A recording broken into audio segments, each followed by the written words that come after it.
Welcome to the Slop Temple. We pray this video helps.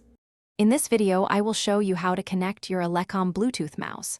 First, make sure your mouse has fresh batteries, as this is crucial for a stable connection.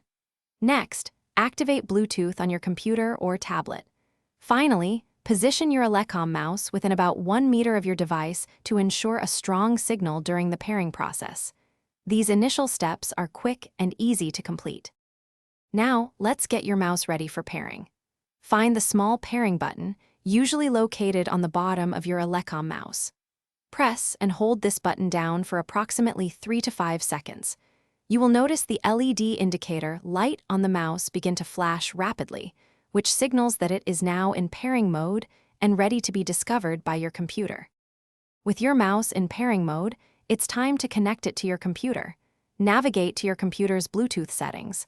Look for an option like Add a Device or Pair New Device and click on it. Your Elecom mouse should appear in the list of available devices. Select it to initiate the connection. This step usually takes just a few moments. Once you've selected your mouse, your computer will display a confirmation message indicating a successful connection. You'll also notice that the LED indicator light on your Elecom mouse will stop flashing and remain solid or turn off, confirming it's paired. Finally, move your mouse around and click the buttons to ensure everything is working perfectly. Enjoy your new wireless freedom. Thanks for watching. Consider subscribing if we helped you.